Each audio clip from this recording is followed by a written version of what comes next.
আমার উম্মতের মধ্যে সবচাইতে নিকৃষ্ট সবচাইতে খারাপ মানুষ হলো আল মাশাউনা বিন নামিমা, যারা চগলখড়ি করে বেড়ায়। নাউযুবিল্লাহি মিন যালিক। আমরা আজকে আলোচনা শুনব চগলখড়ির উপরে। কি বিষয়ে? চগলখড়। সমাজের মধ্যে চগলখড় আছে না নাই?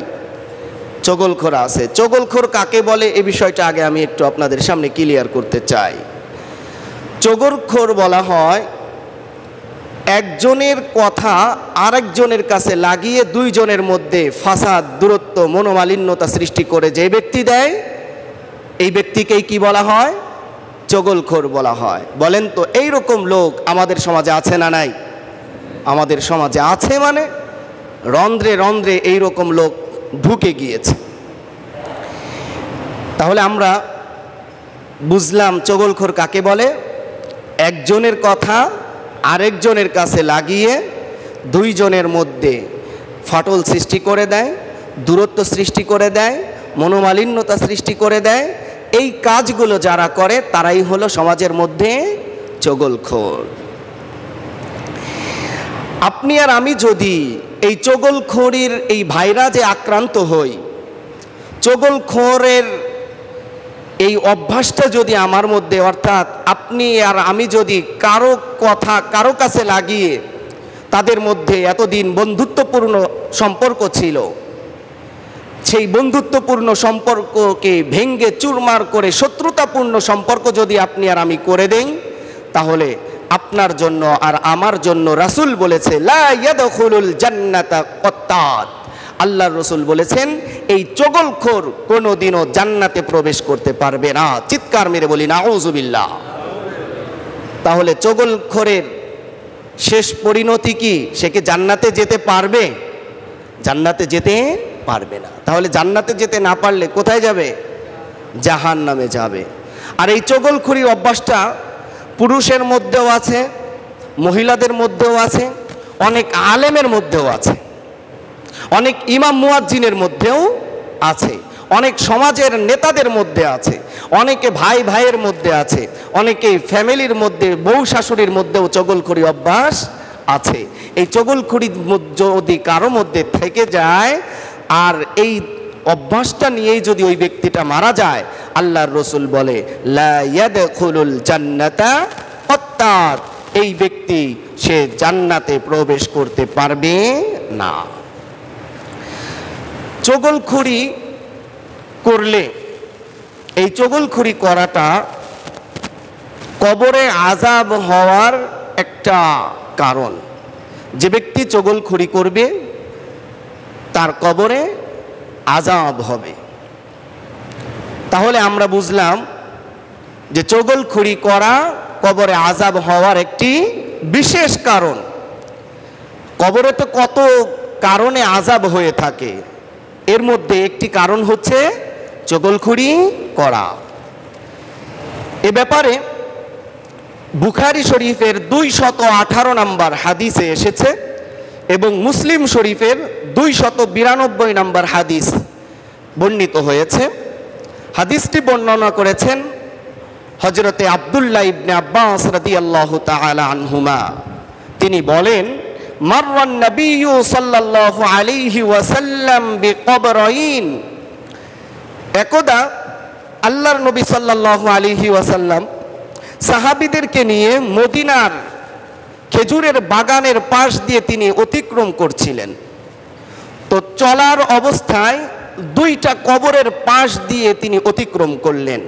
মাররান নবিয়্যু সাল্লাল্লাহু আলাইহি ওয়াসাল্লাম বিকবরাইন, আল্লাহর নবী দুইটি কবরের পাশ দিয়ে অতিক্রম করলেন। ফাকালা, এরপরে আল্লাহর নবী বললেন ইন্নাহুমা লা ইউআযিবানি, যে নিশ্চয়ই এই যে দুইটা কবর পাশাপাশি দেখছো, এই দুই কবরের মধ্যে আযাব দেওয়া হচ্ছে। চিৎকার মেরে বলেন না নাউযুবিল্লাহ। কেন আযাব দেওয়া হচ্ছে? আল্লাহর রাসূল বলেন ওয়ামা ইউআযিবানি ফি কাবীরিন, তাদেরকে এই যে কবরের মধ্যে আযাব দেওয়া হচ্ছে এটা তেমন বড় কোনো অপরাধ ছিল না, এটা তেমন কোনো অপরাধ ছিল না, অর্থাৎ এটাকে মানুষ বড় কোনো অপরাধ মনেই করত না। আবার অন্য রিওয়ায়াতে অর্থাৎ অন্য জায়গায় বর্ণিত হয়েছে, বালা ইন্নাহু কাবীরুন, অবশ্যই এটা একটা বড় অপরাধ, কিন্তু মানুষ এটাকে বড় অপরাধ মনে করত না। কি এমন অপরাধ? আম্মা আহাদুহুমা ফাকানা লা ইস্তাতিরু মিনাল বাউলি। আল্লাহর রাসূল সাল্লাল্লাহু আলাইহি ওয়াসাল্লাম এরপরে বললেন, এই দুইটা কবরের মধ্যে যে আযাব হচ্ছে, এর একটার মধ্যে আযাব হওয়ার কারণ হচ্ছে এই ব্যক্তিটা পেশাবের ছিটাতে খেয়ে কখনো বাঁচত না। পেশাবের ছিটা তার শরীরে লেগে যেত, এটাকে সে কিছু মনেই করত না। এই রকম মানুষ আমাদের সমাজে আছে না নাই? আছে না? যে পেশাব গায়ে লেগে যাচ্ছে, আমাদের মনেই হচ্ছে না এটা কি, আরে একটু পেশাব লাগছে তাতে কি, এটা মনে করে, অথবা বাচ্চা পেশাব করে দিচ্ছে, সেভাবেই চলাফেরা খাওয়া দাওয়া সব চলতেছে, মনে করতেছে যে এটা মনে হয় তেমন বড় কিছুই না। দেখছেন, আল্লাহর রাসূল বললেন যারা এই পেশাবের ছিটা থেকে, নাপাকির ছিটা থেকে বাঁচবে না, তাদের কবরে আযাব হবে। তাহলে এই পেশাবের ছিটা থেকে বাঁচার দরকার আছে না নাই? অবশ্যই আছে। এরপরে ওয়া আম্মাল আখরু, আল্লাহর নবী বললেন এরপরে দ্বিতীয় জনের কবরে আযাব হওয়ার কারণ হলো ফাকানা ইয়ামশি বিন নামিমা, এই ব্যক্তিটা মানুষের কাছে শুধুমাত্র চগলখুরি করে বেড়াতো, একজনের কথা আরেকজনের কাছে গিয়ে লাগাইয়া বেড়াইতো, আরেকজনের কাছে আরেকজনের কথা লাগিয়ে সমাজের মধ্যে শুধুমাত্র দ্বন্দ্ব, ফাসাদ, মারামারি, হানাহানি সৃষ্টি করত। এজন্য এই চগলখুরি করার কারণে তার কবরে আজকে আযাব হচ্ছে। চিৎকার মেরে বলেন না নাউযুবিল্লাহ। তাহলে কয়টা বিষয় পেলাম? দুইটা বিষয় পেলাম। একটা বিষয় হলো পেশাবের ছিটা থেকে যদি কেউ না বাঁচে তাহলে তার কবরে আযাব হবে নিশ্চিত নাকি অনিশ্চিত? নিশ্চিত। দুই নম্বরে যদি কেউ চগলখড়ি করে তার কবরেও আযাব হবে। এরপরে আল্লাহর নবী, বিশ্ব নবী, সুম্মা আখাযা জারিদাতান রুতবাতান, আল্লাহর নবী বিশ্ব নবী একটি খেজুরের ডাল, ওই মদিনার খেজুরের বাগান থেকে তিনি সেটাকে ধরলেন, কাঁচা ডাল, ফাশাক্কাহা নিসফাইন, আল্লাহর নবী সেটাকে ফেরে দুই টুকরো বানিয়ে ফেললেন। ফাগরাজা ফি কুল্লি কবরিন ওয়াহিদাতান, এরপরে দুই টুকরা যে বানালেন তার মধ্যে এক টুকরা করে প্রত্যেকটা কবরের মধ্যে আল্লাহর নবী তিনি সেটাকে গেড়ে দিলেন। ক্বালু ইয়া রাসূলুল্লাহ, সাহাবা একরাম রাদিয়াল্লাহু তাআলা আনহুম এই কাজটি জীবনে কখনো দেখেন নাই, না দেখে যখনই নতুন এই কাজটি দেখতে পেলেন তখন সাথে সাথে রাসূলুল্লাহকে জিজ্ঞাসা করলেন, ইয়া রাসূলুল্লাহ, ইয়া হাবিবাল্লাহ, লিমা ফাআলতা হাযা, আপনি এই যে খেজুরের ডাল নিলেন, এরপরে দুই ভাগ করলেন, এরপরে এক একটার মধ্যে এক একটা আপনি গেড়ে দিলেন, এই কাজটি আপনি কেন করলেন? ক্বালা, আল্লাহর নবী বললেন, লাআল্লাহু ইউখাফফিফু আনহুমা মা লাম ইয়াইবাসা।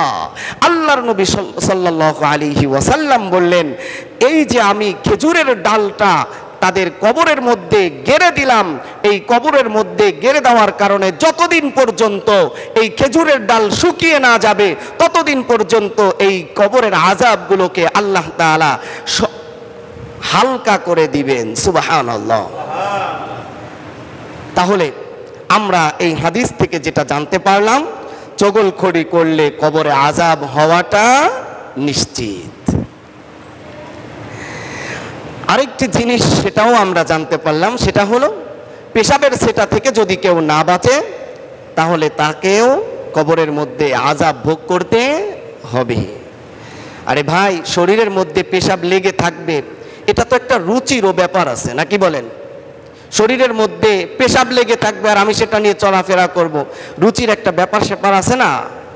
যারা রুচিশীল তারা কখনো শরীরের মধ্যে পেশাব লাগিয়ে ঘুরতে পারে না। তাহলে যারা পেশাব লাগিয়ে ঘুরে বেড়ায় তারা কখনো রুচিশীল হতে পারে না। আমাদের অবস্থা তো এমন, পেশাব ধরেছে কারো, রাস্তার পাশেই বসে গিয়েছে, টিস্যু নাই, এরপরে ঢিলা নাই, কিচ্ছু নাই, পেশাব অনেকেই বসে, আবার অনেকেই দাঁড়িয়েই কাজ সেরে হাঁটা চলা শুরু করে, আবার সেই ব্যক্তিটাই নিজেকে সুশীল এবং রুচিশীল দাবি করে। তাহলে যেই ব্যক্তিটা দাঁড়িয়ে পেশাব করলো, এরপরে ঢিলা কুলুফ কিছুই করলো না, ওই ব্যক্তিটার মাঝে আর কুকুরের মাঝে কোনো পার্থক্য আছে? কুকুরেও দাঁড়িয়ে পেশাব করে, পেশাব করা শেষ দৌড় দেয়, এই লোকটাও দাঁড়িয়ে পেশাব করলো, পেশাব করা শেষ সেও দৌড় দেয়। কুকুরেও পেশাবে ঢিলা করে না, এই লোকটা মানুষ হওয়া সত্ত্বেও ঢিলা করে না, টিস্যু করে না, এর শরীরেও নাপাকি লেগে থাকে, কুকুরের শরীরেও নাপাকি লেগে থাকে। মুসলমান কখনো কুকুরের মতো এইরকম বেশ ধারণ করতে পারে না। এজন্য আপনাকে আমাকে অবশ্যই মুসলমান হিসাবে আমাদের পকেটে সবসময় বর্তমানে টিস্যু রেখা সবসময় দরকার। আমাদের মুসলমানদের সবসময় পকেটে কি থাকা দরকার? টিস্যু। নিজের পবিত্রতা, নিজের রুচিশীলতা, নিজের পাক পবিত্রতার সব কিছুর একটা ব্যাপার ইসলামের মধ্যে রয়েছে। তাহলে আমরা যেই কথা বলতেছিলাম, আজকের আলোচনার টপিকস হচ্ছে যে চগলখোর, তার ভয়াবহ শাস্তির ব্যাপারে আমরা আলোচনা করব। এর মধ্যে হাদিসটি বর্ণনা করতে গিয়ে আমরা দুইটি বিষয় বুঝলাম। একটা হলো যে ব্যক্তি পেশাবের সেটা থেকে বাঁচবে না, সে পেশাবের সেটা থেকে না বাঁচার কারণে সে কবরের মধ্যে তার আযাব হবে। আবার এখানে একটু মাসআলা বলে যাই, ছোট বাচ্চা এখনো যারা দুধ খায় তাদের পেশাবকে অনেকেই মনে করে পাক, এটা নাপাক হয় নাই। বিশেষ করে মহিলারা এই ফতোয়া তাড়াতাড়ি দিয়ে দেয়, আরে এখনো তো ভাত খাওয়া শিখে নাই, ভাত খাওয়া না শেখা পর্যন্ত সে যতই পেশাব করুক সেটা কি পাক। তো ওইটা নিয়েই অনেক মহিলা ওই ফতোয়া শুনে নামাজ কালাম পড়া শুরু করে দেয়। মনে রাখবেন, পেশাব পেশাব, সেটা ছোট মানুষের হোক, যুবকের হোক, বুড়া হোক, কিশোর হোক, যারই হোক, সেটা পেশাব অবশ্যই নাপাক। যদি পেশাব নাপাকি না হতো তাহলে আপনি তার পায়খানা কেন নাপাক বলেন? নাকি বলেন? আমার কথার কি আপনার কাছে কেমন মনে হইতেছে? অনেকে কিন্তু এরকম ধারণা মনে করে বসে থাকে, কিন্তু সে একদিনের বাচ্চা হোক আর 60 বছরের বুড়া হোক, যেই পেশাবটাই শরীরে রাখবে, পেশাব লাগার সাথে সাথে কাপড়ে লাগলে কাপড় নাপাক হয়ে যাবে, ওই জায়গাটুকু ধুয়ে ফেলতে হবে। শরীরে লাগলে শরীরও নাপাক হয়ে যাবে, ওই জায়গাটুকু ধুয়ে ফেললে পাক হয়ে যাবে। এজন্য আমরা এই ভুল ধারণার মধ্যে কেউ থাকবো না, ইনশাআল্লাহ। যাই হোক, নবীজি সাল্লাল্লাহু আলাইহি ওয়াসাল্লাম বলেছেন, চগলখোর জান্নাতে প্রবেশ করবে না। চগলখোর কারা? যারা মানুষের সামনে তার প্রশংসা করে এবং পিছনে তার বদনাম করে, আবার একজনের কথাকে আরেকজনের কাছে লাগিয়ে দুইজনের মধ্যে ফাটল সৃষ্টি করে দেয়, দুইজনের মধ্যে সম্পর্কের মধ্যে মনোমালিন্যতা তৈরি করে দেয়। দুইজনের মধ্যে এত সুন্দর বন্ধুত্বপূর্ণ আচরণ এতদিন ছিল, কিন্তু চগলখোর এই দুইজনের মাঝে এমনভাবে কথা লাগাইয়ে দিছে, লাগিয়ে দেওয়ার কারণে দুইজনের বন্ধুত্বপূর্ণ সম্পর্ক শত্রুতায় পরিণত হয়ে গেছে। এমন লোক আছে না নাই?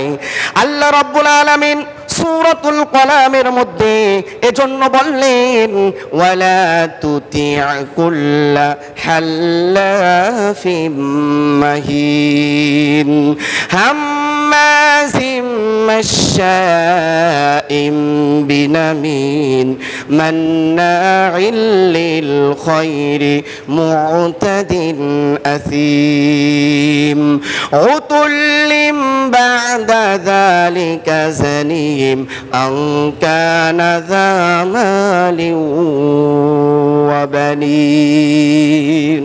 আল্লাহ তাআলা এই আয়াতগুলোর মধ্যে বললেন যে তোমরা সমাজের মধ্যে কোন কোন ব্যক্তিকে অনুসরণ করতে পারবে আর কোন কোন ব্যক্তিকে অনুসরণ করতে পারবে না, এর একটা মূলনীতি তোমরা নিয়ে নাও। আল্লাহ নবীকে বলে, ওয়ালা তুতি', আপনি অনুসরণ করবেন না কুল্লা হাল্লাফিন, ওই ব্যক্তিকে যে ব্যক্তি কথায় কথায় কসম করে, কথায় কথায় কসম করে, এই ব্যক্তিকে আল্লাহ অনুসরণ করতে নিষেধ করেছে। বলেন তো, কথায় কথায় যারা কসম করে এদের লক্ষণ কি ভালো হয়? বেশিরভাগই কি হয়? লক্ষণ খারাপ হয়। চোরে বলবে যে আল্লাহর কসম, এই আজকে প্রথমেই কি করলাম, চুরি করতে আসছে, এই জন্য ধরা খাইছে। এরকম বলে। আবার কেউ কেউ এমন আছে তার কথা কিছু কিছু ক্ষেত্রে কসম খাওয়া জায়েজ আছে, কিন্তু কথায় কথায় কথা কসম খাওয়া নিষেধ করা হয়েছে। কেউ বলে নবীর কসম, আল্লাহর কসম, মার কসম, বাবার কসম, আমার কসম, আমার বউর কসম, আমার ছেলের কসম, এরকম শুধু কসম খাইতেই থাকে। এইরকম যারা অনর্গল বেশি বেশি যারা কসম খাবে তাদেরকে অনুসরণ করা যাবে না, তাদের কথা বিশ্বাস করা যাবে না। 2 নম্বরে আল্লাহ রসুল বললেন মুহিন। মুহিন মানে হলো লাঞ্ছিত ব্যক্তি, যে ব্যক্তি অপরাধ করে লাঞ্ছিত হয়ে গিয়েছে তার কেউ অনুসরণ করা যাবে না। একজন লাঞ্ছিত ব্যক্তিকে আপনি কিভাবে অনুসরণ করবেন? লাঞ্ছিত ব্যক্তিকে অনুসরণ করলে আপনাকেও লাঞ্ছিত হতে হবে। তবে কাউকে যদি ষড়যন্ত্রমূলক লাঞ্ছিত করা হয় তার ব্যাপারে অবকাশ আছে না নাই? কথার কথা, আপনার এলাকার মধ্যে একজন ভালো মানুষ, তাকে ষড়যন্ত্র করে যদি কেউ ফাঁসিয়ে দিয়ে লাঞ্ছিত করে তাহলে সে তো আপনি জানেন সে ভালো মানুষ, তাকে কি অনুসরণ করতে সমস্যা আছে? সমস্যা নাই। এরপরে আল্লাহ তাআলা বলেন হাম্মাজিন। হাম্মাজিন মানে হলো পরনিন্দুক, অর্থাৎ মানুষের নিন্দা যেই ব্যক্তি করে বেড়ায় ওই ব্যক্তিটা সমাজের মধ্যে যতই ভালো পোশাক পরুক, যতই ভালো কাপড় চোপড় পরুক না কেন, যতই ক্ষমতাশালী হোক না কেন, এই ব্যক্তি যে পরনিন্দা করে বেড়ায় ওই ব্যক্তিকে অনুসরণ করা যাবে না। আল্লাহ তাআলা বলেন এরপরে যারা চগলখুরি করে বেড়ায়, একজনের কথা আরেকজনের কাছে লাগিয়ে 2 জনের মধ্যে ফাটল সৃষ্টি করে দেয়, এই রকম চগলখোরদের অনুসরণ করা যাবে না। আল্লাহ তাআলা বলেন মান্নাইল লিল খায়র, যেই সমস্ত মানুষরা কল্যাণকর কাজের মধ্যে বাধা প্রদান করে ওই সমস্ত মানুষদেরকেও অনুসরণ করা যাবে না। বলেন যারা বিভিন্ন সময়ে ওয়াজ মাহফিলে বাধা দেয়, কোরআন হাদিসের কথা বলতে বাধা দেয়, যারা কোরআন হাদিসের বিপক্ষে অবস্থান তৈরি করে, আল্লাহ তাআলা বললেন মান্নাইল লিল খায়র, যারা কল্যাণকর কাজে ভালো কাজে বাধা দিবে, কোরআন হাদিসের কথা বলতে বাধা দিবে, ইসলামের কথা বলতে বাধা দিবে, তাদেরকে অনুসরণ করা যাবে যাবে না, যাবে না। কথা ক্লিয়ার? আমার কথা নাকি আল্লাহর কথা? আল্লাহর কথা। এজন্য কাকে আপনি অনুসরণ করছেন আপনার অবশ্যই খেয়াল করতে হবে। আপনি অনুসরণ করতে গিয়ে আপনি চুপ থাকলেন, কাদিয়ানীদের বিপক্ষে কথা বললে যদি কাদিয়ানীর পক্ষ নিয়ে কেউ কথা বলেন আপনি চুপ থাকেন, তাহলে আপনিও সেই দলের অন্তর্ভুক্ত হয়ে যাবেন। আমি যদি কোরআন হাদিস থেকে কথা বলি, বাধাপ্রাপ্ত হলে আপনি চুপ থাকলে আপনি বোবা শয়তানের ভূমিকা পালন করবেন। এখানে কে কথা বলল আর কে বাধা দিল এটা বিষয় না। আল্লাহ বলেছেন মান্নাইল লিল খায়র, যারাই ভালো কাজে বাধা দিবে তাদেরকে অনুসরণ করা যাবে না। এরপর আল্লাহ তাআলা বলেন মুতাদিন, যারা শরীয়তের ব্যাপারে সীমা লঙ্ঘন করবে তাদেরকেও অনুসরণ করা যাবে না।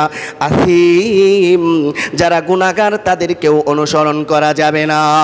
তাহলে এই আয়াতগুলোর মধ্যে একটা রয়েছে যারা চগলখুরি করবে, আল্লাহ তাআলা বলেছে চগলখোরদেরকেও অনুসরণ করা যাবে। একটু বলেন না যাবে? যাবে না। আল্লাহর রাসূল সাল্লাল্লাহু আলাইহি ওয়াসাল্লাম বুখারী শরীফের মধ্যে সুন্দর এবং মুসলিম শরীফের মধ্যে হাদিস বর্ণনা করেছেন। আন হুযায়ফা রাদিয়াল্লাহু তাআলা আনহু قال قال رسول الله صلى الله عليه وسلم لا يدخل الجنة نمام। আল্লাহর রাসূল সাল্লাল্লাহু আলাইহি ওয়াসাল্লাম বলেছেন যারা চগলখড়ি করবে তারা কখনোই জান্নাতে যাবে না। অন্য আরেকটি riwayat-এর মধ্যে বলেছে লা ইয়াদখুলুল জান্নাতা কাত্তাত, যারা চগলখড়ি করবে একে অন্যের সাথে সম্পর্কের মধ্যে ফাটল সৃষ্টি করবে, একজনের কথা আরেকজনের কাছে লাগিয়ে দিয়ে সমাজের মধ্যে ফিতনা সৃষ্টি করবে, এই লোকগুলো জান্নাতে প্রবেশ করবে না। বলেন তো নবীজি সাল্লাল্লাহু আলাইহি ওয়াসাল্লামের কথা কি মিথ্যা নাকি সত্য? সত্য। তাহলে সত্যই যদি হয় এই চগলখোর জান্নাতে যেতে পারবে না। আর যদি জান্নাতে যেতে না পারে কোথায় যাবে? কোথায় যাবে?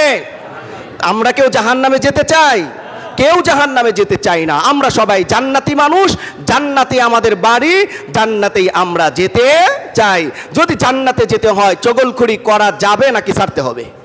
ছাড়তে হবে, করা তো যাবেই না, বরং ছাড়তে হবে। সহিহ বুখারীতে আরেকটি হাদিস এসেছে, হযরত আব্দুল্লাহ ইবনে ওমর রাদিয়াল্লাহু তাআলা আনহু থেকে বর্ণিত, তিনি বলেন, ক্বালা নাহা রাসূলুল্লাহি সাল্লাল্লাহু আলাইহি ওয়াসাল্লাম আনিন নামিমাতি, আল্লাহর রাসূল সাল্লাল্লাহু আলাইহি ওয়াসাল্লাম চগলখড়ি করা থেকে নিষেধ করেছেন। ওয়া নাহা আনিল গীবাতি, এবং গীবত করা থেকে তিনি নিষেধ করেছেন। এরপরে ওয়া আন ইস্তিমাইল গীবাতি, এবং গীবত শোনা, চগলখড়ি শোনা থেকেও আল্লাহর রাসূল নিষেধ করেছেন। এই হাদিস থেকে যেটা বুঝলাম, আমরা নিজেরাও কখনো চগলখড়ি করব না, গীবত করব না, চগলখড়ি শুনবো না, আবার গীবত শুনবো না, করবো না। কথা বলেন ঠিক কিনা? এটাই আল্লাহর রাসূল সাল্লাল্লাহু আলাইহি ওয়াসাল্লাম বলেছেন। মুহতারাম হাজিরিন, এটা একটা মারাত্মক গুনাহ। আজকে সমাজের মধ্যে যেই ফিতনা ফাসাদগুলো দেখেন, আজকে ভাইয়ে ভাইয়ের মধ্যে দ্বন্দ্ব, বউ শাশুড়ির মধ্যে দ্বন্দ্ব, দুই বউয়ের মধ্যে দ্বন্দ্ব, কেন? শুধুমাত্র এই চগলখোর 3 নাম্বার ব্যক্তির কারণে। শাশুড়িকে যে বলে, জানেন আপনার বেটার বউ কি বলেছে? এই কথা আপনাকে বলেছে। একজন বউ হয়ে শাশুড়িকে এই কথা বলতে পারে, শাশুড়ির মাথা গরম, বাসায় গিয়ে আবার তারে বলতেছে, জানো তোমার শাশুড়ি কি বলছে, তোমারে নাকি সামনের মাসে তোমারে বাপের বাড়ি পাঠায় দিবে। এইবার বউ এবং শাশুড়ির মধ্যে লাগায় দেয়, এমন মহিলা আছে না নাই? আবার এক ব্যবসায়ীর মধ্যে আর এক ব্যবসায়ীর মধ্যে লাগিয়ে দেওয়ার মতো লোক আছে। এক ব্যবসায়ীকে যে বলে, এই তুমি নাকি ডেট ওভার মাল বিক্রি করো। সে বলে, কে বললো? কয় তোমার পাশের দোকানদার। আর তারে যে বললো কি, তুমি নাকি ডেট ওভার মাল বিক্রি করো। এইবার দুইজনের মধ্যে লাগায় দিয়ে দুইজনের মধ্যে শত্রুতা সৃষ্টি করে দিল। এই রকম ব্যক্তি জান্নাতে গেলে আর জান্নাতে থাকা যাইব? কন্যা জান্নাতের মধ্যে যেহেতু প্যাঁচ বাদাই দিব, আল্লাহ তোমারে জান্নাত থেকে বের করে দেবে, এইবার আল্লাহর সাথে ঝগড়া বাদাই দিব। কথার কথা একটু বললাম, এই জন্যই আল্লাহ তাআলা বলছে, এই আল্লাহর রাসূল বলছে, এই ব্যক্তিগুলো জান্নাতে প্রবেশ করবে না। অনেক মানুষ এমন আছে, সামান্য একটা বিষয় নিয়ে তিলকে তাল বানিয়ে ছেড়ে দেয়, আঙ্গুলকে কলা গাছের মতো বানিয়ে ছেড়ে দেয়। এভাবে যারা চগলখড়ি করে, এই চগলখড়ি করলে জান্নাতে যাওয়া যাবে না। আল্লাহ তাআলা আমাদেরকে এই চগলখড়ি করা থেকে হেফাজত করেন, সকলে বলেন আমিন। মুহতারাম হাজিরিন, ইসলামের মধ্যে যতগুলো বিধান দেওয়া হয়েছে, এই প্রত্যেকটা বিধান দেওয়া হয়েছে যাতে করে সমাজের মধ্যে কোনো ধরনের ফিতনা ফাসাদ সৃষ্টি না হয়। এই ফিতনা থেকে বন্ধ করার জন্যই আল্লাহ তাআলা বলেছেন, লা তুফসিদু ফিল আরদ, হে আমার বান্দারা, তোমরা দুনিয়ার মধ্যে ফিতনা সৃষ্টি করো না। এই ফিতনা যাতে সৃষ্টি না হয়, এজন্য চগলখড়ি বন্ধ করার দরকার আছে না নাই? একটু বলতে হবে, আছে না নাই? গীবত বন্ধ করার দরকার আছে না নাই? যদি চগলখড়ি বন্ধ হয়ে যায়, তাহলে বউ শাশুড়ি আর ঝগড়া লাগবে না, সোনার সংসার হয়ে যাবে। যদি চগলখড়ি বন্ধ হয়ে যায়, দুই ব্যবসায়ীর মধ্যে ঝগড়া লাগবে না, একে অপরের বিপদে পাশে দাঁড়াবে। যদি চগলখড়ি বন্ধ হয়ে যায়, ভাইয়ে ভাইয়ে আর ঝগড়া লাগবে না, চাচার সাথে ভাতিজার জমি নিয়ে ঝগড়া বাঁধবে না। তৃতীয় পক্ষ চগলখড়ি করার কারণে আজকে ভাই ভাইকে মারতে, বাপ ছেলেকে মারে, ছেলে বাপকে মারে। আবার এই রকম বউ শাশুড়ির মধ্যে অমিল, সব কিছু সুন্দরভাবে না চলে, না চলার পিছনে একজন ব্যক্তি দায়ী, সে হলো চগলখোর। এই চগলখোর থেকে সব সময় আমাদেরকে দূরে থাকতে হবে। পারবো তো ইনশাআল্লাহ? মুহতারাম হাজিরিন, মনে রাখবেন, হাজার হাজার ঘর বাড়ি জ্বালিয়ে পুড়িয়ে ভৎস করে দেওয়ার জন্য একটি মেঝের কাঠেই যথেষ্ট। এক বালতি দুধ নষ্ট করার জন্য এক ফোঁটা চুনা যথেষ্ট। এক জগ পানি নষ্ট করতে এক ফোঁটা বিষই যথেষ্ট। ঠিক তেমনিভাবে একটি সমাজ, একটি পরিবার, একটি দেশ, একটি ভালো সম্পর্ক, একটা বন্ধুত্বপূর্ণ সম্পর্ক, একটা সোনার ফ্যামিলি ভেঙে তছনছ করে ফেলানোর জন্য একমাত্র চগলখোরের একটা কথাই যথেষ্ট, অন্য কিছু নয়। তাকে 10টা কথা বলা লাগবে না, একটা পয়েন্ট মতো যদি বলেই দেয়, আপনার সংসার একেবারে ধুলোয় মিশে যাবে। কথা বলেন ঠিক কিনা? এজন্য এই সমস্ত চগলখোর থেকে বাঁচতে হবে কি বাঁচতে হবে না? আবার নিজেও চগলখড়ি করা যাবে না। এগুলো আমাদেরকে অবশ্যই খেয়াল রাখতে হবে। বলেন তো চগলখুরি করা এটা উৎকৃষ্ট কাজ নাকি নিকৃষ্ট কাজ? নিকৃষ্ট কাজ। যারা এই কাজ করবে তারা তো সমাজের মধ্যে সবচাইতে উৎকৃষ্ট। হ্যাঁ, নিকৃষ্ট। এটা আমার কথাও না, আপনার কথাও না, এটা রাসূলুল্লাহ সাল্লাল্লাহু আলাইহি ওয়াসাল্লামের কথা। কিন্তু আমরা জানার আগেই নিজ থেকেই বুঝে ফেলছি যে নিকৃষ্ট কাজ যে করে সে কখনো উৎকৃষ্ট হতে পারে না। যারা খারাপ কাজ করে সে কখনো ভালো লোক হতে পারে না।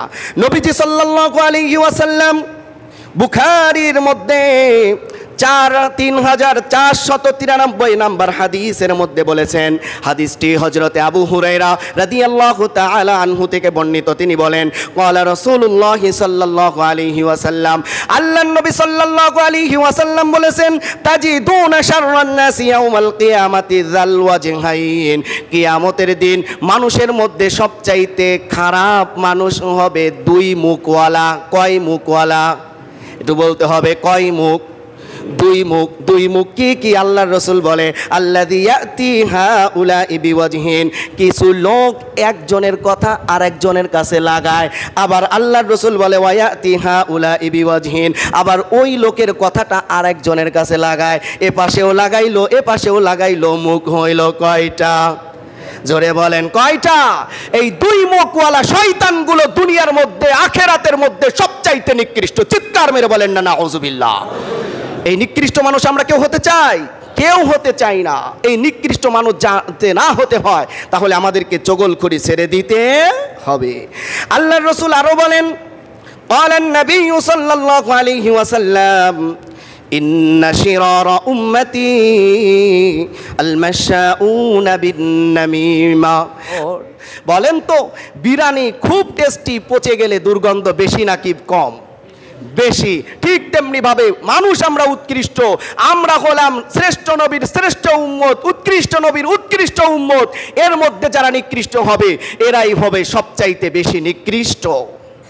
এই রকম নিকৃষ্ট আমরা যেন না হই। আল্লাহ তাআলা আমাদেরকে হেদায়েত দান করেন, সকলে বলেন আমিন। আরেকটি আছে আল মুলতামিসুনা লিল বারাইল আইবি, এবং কিছু মানুষ আছে যারা গোপনে গোপনে মানুষের দোষ তালাশ করে বেড়ায়, এরাও নিকৃষ্ট মানুষ।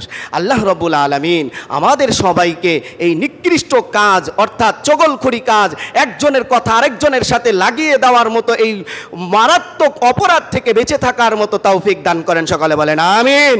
যদি আমাদের কাছে কেউ এই কাজগুলো করতে আসে তাহলে আমাদের জন্য করণীয় 1 নাম্বার হলো তার কথা বিশ্বাস করা যাবে না, কারণ সে একজন ফাসেক, আর ফাসেকের কথা শরীয়তে গ্রহণযোগ্য নয়। 2 নম্বরে তাকে এই মন্দ কাজ থেকে বারণ করতে হবে, তাকে সদুপদেশ দিতে হবে। 3 নম্বরে তাকে আল্লাহর জন্য ঘৃণা করতে হবে। এ ব্যক্তি চগলখোর, মানুষের সাথে খালি ভেজাল বাঁধায় দেয়, এই লোকটাকে আমরা পছন্দ করব না। এরপরে যার সম্পর্কে সে চগলি করলো তার সম্পর্কে আপনি খারাপ ধারণা করবেন না। এরপরে এই কথার কারণে আপনি তার পিছনে লেগে যাবেন না, এবং সে যে এই কথা আপনার কাছে বলেছে আপনিও কারো কাছে বর্ণনা করবেন না। এই 6টা কাজ যদি করতে পারি তাহলে চগলখুরির অনিষ্টতা থেকে আমরা বেঁচে থাকতে পারবো। আল্লাহ রাব্বুল আলামিন আমাদেরকে এই চগলখুরির অপরাধ থেকে বেঁচে থাকার মতো তৌফিক দান করেন। ওয়া আখিরু দাওয়ানা আনিল হামদুলিল্লাহি রাব্বিল আলামিন।